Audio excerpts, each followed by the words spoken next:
मेरे पास ना इस वक्त कुछ 5 लाख रुपए के लगभग की एक रकम पड़ी हुई है और फिलहाल ना इन पैसों का मेरे लिए कोई खास यूज़ है नहीं।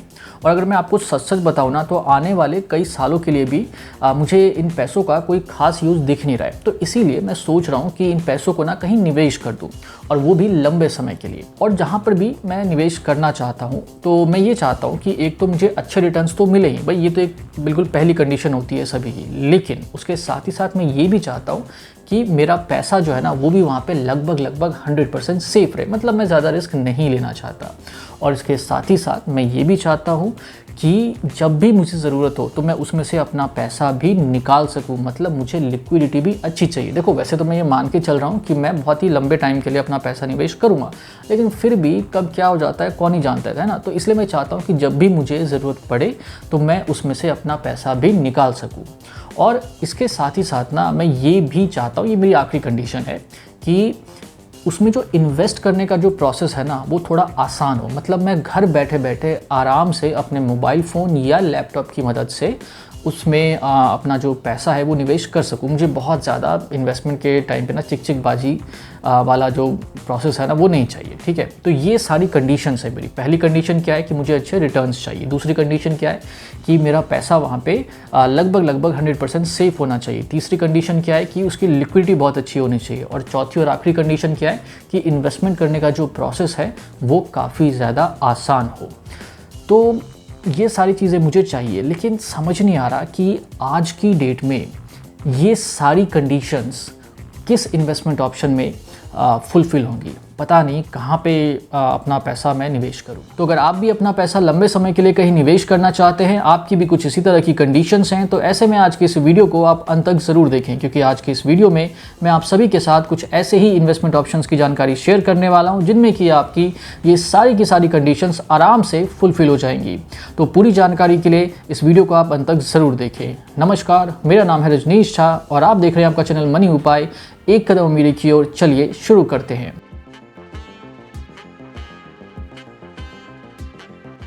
तो अगर आप लंबे समय के लिए किसी ऐसी स्कीम में अपना पैसा निवेश करना चाहते हैं जहां पे आपको अच्छे रिटर्न्स तो मिले ही, लेकिन उसके साथ ही साथ जो रिस्क का लेवल है उसमें वो भी काफ़ी ज़्यादा कम हो, मतलब आपका पैसा लगभग 100% सेफ रहे, इसके साथ ही साथ जो लिक्विडिटी है उस इन्वेस्टमेंट ऑप्शन की वो भी काफ़ी ज़्यादा अच्छी हो, और उसमें जो इन्वेस्ट करने का प्रोसेस है वो भी काफ़ी ज़्यादा आसान हो, तो ऐसे में आज की डेट में आपके पास जो दो सबसे ज़्यादा फ़ायदेमंद ऑप्शन बचते हैं, उनमें से जो पहला ऑप्शन है वो है आपका पोस्ट ऑफिस का किसान विकास पत्र, जो कि एक 10 साल की स्कीम है।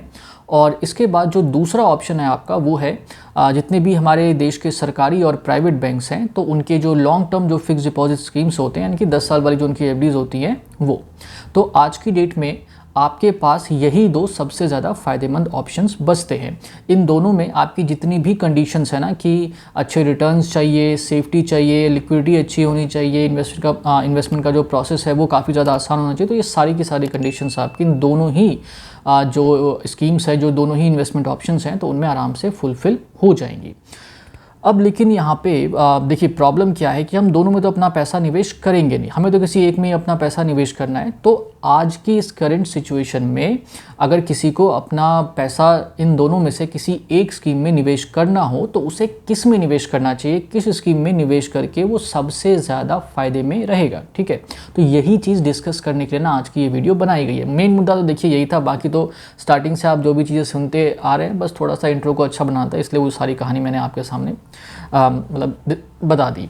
बट मेन मुद्दा हमारा यही है कि आपको अगर लंबे समय के लिए एक लमसम अमाउंट निवेश करना है तो किसान विकास पत्र और बैंक के जितने भी फिक्स डिपॉजिट स्कीम्स होते हैं तो उन दोनों में से कौन सा आपके लिए सबसे ज़्यादा बेस्ट रहेगा। अब देखिए इन दोनों में से कौन सी स्कीम आपके लिए ज़्यादा फ़ायदेमंद रहेगी, ये जानने के लिए हमें करना पड़ेगा इनके बीच में एक छोटा सा कंपैरिजन। हम कंपैरिजन कई सारे पॉइंट्स के बेसिस पे करेंगे, लेकिन ना उससे पहले काम ये करते हैं कि जो किसान विकास पत्र है तो इसके जितने भी टेक्निकल डिटेल्स हैं जो कि आपके लिए जानना ज़रूरी है, क्योंकि हो सकता है कई सारे लोगों को इसके बारे में बहुत सारी बातें ना पता हों, तो पहले उनको थोड़ा सा डिस्कस कर लेते हैं।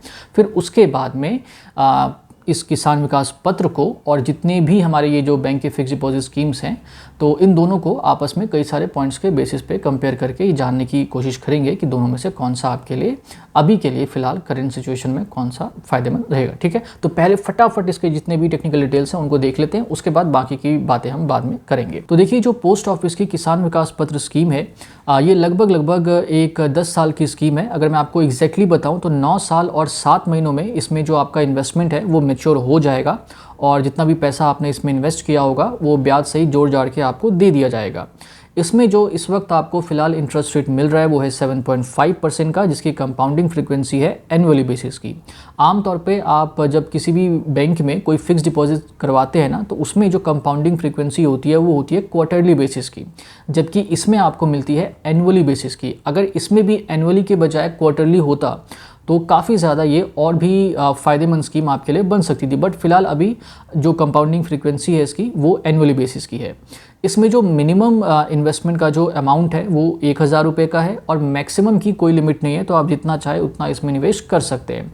इसके अलावा अगर बात करें कि कौन कौन इसमें निवेश कर सकते हैं, तो देखिए वैसे तो लगभग हमारे देश के जितने भी लोग हैं वो सभी इसमें निवेश कर सकते हैं, बट फिर भी अगर थोड़ा सा आप डिटेल में जानना चाहते हैं तो मैं आपको बताऊं कि जो माइनर है, जिनकी एज 10 साल से ऊपर की है, अगर वो भी चाहे ना तो अपने नाम पे इसमें निवेश कर सकते हैं।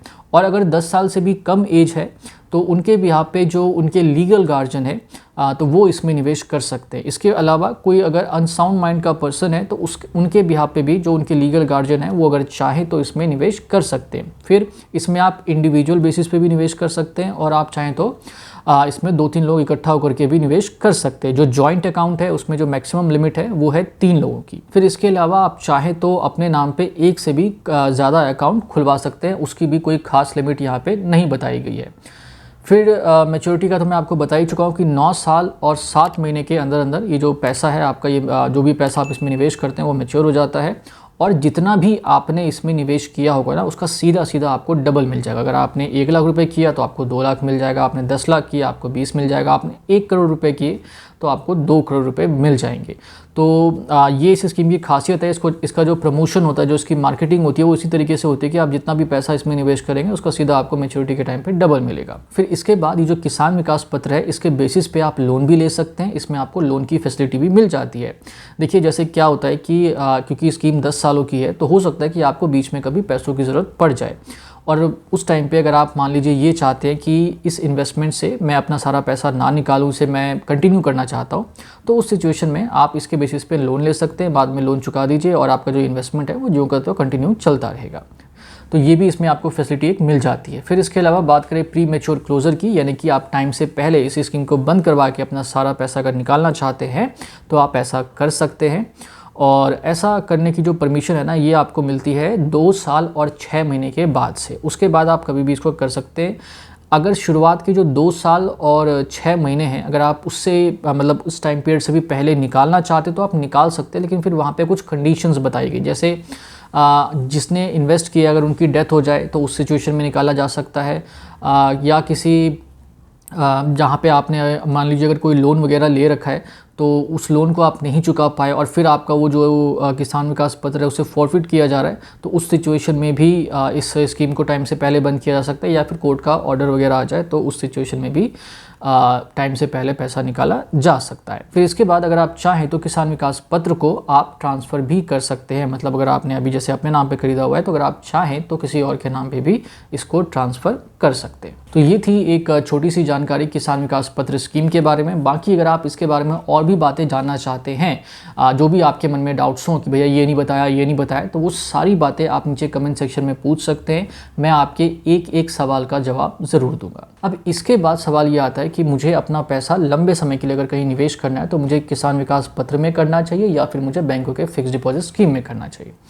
तो देखिए सबसे पहली बात तो यहाँ पे आपको ये समझनी पड़ेगी कि इंटरेस्ट रेट की जब हम बात करेंगे ना तो 7.5% का इंटरेस्ट रेट ना आपको इस टाइम पे किसी भी सरकारी बैंक की लॉन्ग टर्म जो एफडी स्कीम्स होती हैं उसमें, या किसी भी प्राइवेट बैंक के जो लॉन्ग टर्म एफडी स्कीम्स होते हैं उसमें देखने को नहीं मिलेगा। तो नो डाउट इंटरेस्ट रेट इसमें जो आपको इस टाइम पर मिल रहा है ये सबसे ज़्यादा है।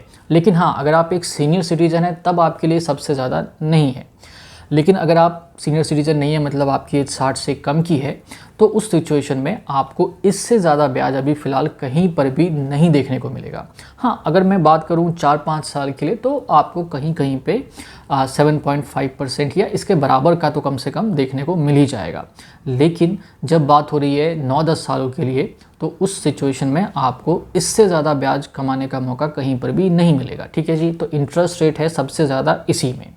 अच्छा, अब दूसरी बात आती है कंपाउंडिंग फ्रीक्वेंसी की। भाई देखो क्या होता है ना, सिर्फ इंटरेस्ट रेट ज़्यादा होने से कुछ नहीं होता, ये भी चेक करना पड़ता है कि उसकी कंपाउंडिंग फ्रीक्वेंसी क्या है। जैसे इसके अंदर में इन कंपाउंडिंग फ्रीक्वेंसी है एनुअली बेसिस की, लेकिन जब आप बैंकों के फिक्स डिपॉजिट स्कीम में जाएंगे तो वहाँ पे आपको मिलेगा क्वार्टरली बेसिस का। और उसकी वजह से होता क्या है कि जैसे इसमें 7.5% में आपको जितना मिल रहा है ना ब्याज, उसी के लगभग आप आसपास का मान के चलिए, आपको किसी बैंक में जब आप एफडी करवाने जाएंगे ना तो उसमें जो 7% का मिल रहा होगा उसका ब्याज और इसका ब्याज लगभग बराबर होगा, हल्का फुल्का, मतलब कुछ 100 रुपये का डिफरेंस आएगा। जैसे एग्जाम्पल के तौर पे मैं आपको बताता हूँ कि अगर आपने 5 लाख रुपए निवेश किए इसमें किसान विकास पत्र में, तो आपको 9 साल और 7 महीने के बाद सीधा उसका डबल यानी कि 10 लाख रुपए मिल जाएगा। ठीक है, और वही 5 लाख रुपए अगर आप किसी प्राइवेट या सरकारी बैंक की एफडी जिसमें कि 7% का इंटरेस्ट मिल रहा है उसमें जब आप देंगे ना, तो आपको उसमें 10 साल के बाद जो पैसा मिलेगा वो भी 10 लाख रुपए के लगभग का ही होगा। फ़र्क क्या है, सिर्फ इसमें ना 3 महीने पहले आपको वो डबल मिल जाता है, और उन बैंकों में जब आप जाएंगे तो आपको 3 महीने का वेट और करना पड़ेगा। तो इससे आप समझ सकते हैं कि जो इंटरेस्ट रेट है उसमें कोई ख़ास डिफरेंस नहीं है। क्यों नहीं है? क्योंकि बैंकों की जो एफडी स्कीम्स होती हैं उसमें आपका जो कंपाउंडिंग फ्रीक्वेंसी रहता है इंटरेस्ट का वो क्वार्टरली बेसिस का रहता है, जिसकी वजह से कम इंटरेस्ट रेट होने के बावजूद भी आपको ज़्यादा पैसा मिलता है। और इसके अंदर जो कंपाउंडिंग फ्रीक्वेंसी है वो है एनुअली बेसिस की, जिसमें कि ज़्यादा होने के बाद भी इसके अंदर में आपको थोड़ा कम पैसा मिलता है। बट खैर जो भी बात हो, ये तो बात अभी ठीक है कि इसमें ही आपको ज़्यादा फ़ायदा मिलेगा, क्योंकि जैसे कि अभी मैंने आपको एग्जाम्पल में भी बताया कि इसमें 9 साल 7 महीने में ही आपका पैसा डबल हो रहा है, जबकि किसी बैंक में अगर आप जाते हैं तो वहाँ पे आपको इसी के लिए 3 महीने का और वेट करना पड़ेगा। तो ये स्लाइटली थोड़ा सा फ़ायदा है, बट उतना ज़्यादा कोई बहुत बड़ा जो डिफरेंस है वो आपको यहाँ पर देखने को नहीं मिलेगा। इसके अलावा अगर हम बात करें लिक्विडिटी की, तो देखिए लिक्विडिटी भी दोनों ही स्कीम्स की लगभग बराबर है। यहाँ तक कि मैं कहूँगा कि जो शायद बैंक की जो फिक्स डिपॉजिट स्कीम्स होते हैं ना, उनमें आपको इससे थोड़ी अच्छी लिक्विडिटी देखने को मिलेगी। जैसे इसके अंदर में 2 साल 6 महीने से पहले आप अपना पैसा नहीं निकाल सकते, है ना। लेकिन बैंकों के केस में ऐसा नहीं है, उसमें आप कभी भी निकाल सकते हैं। कुछ में कंडीशन हो सकती है कि 5-6 महीने की, बट जनरली ज़्यादा कोई खास ऐसा रिस्ट्रिक्शन होता नहीं है। जो पेनल्टी होगी वो पे करिए और अपना पैसा निकाल लीजिए। इसमें ऐसा नहीं है, 2 साल 6 महीने का वेट करना पड़ेगा।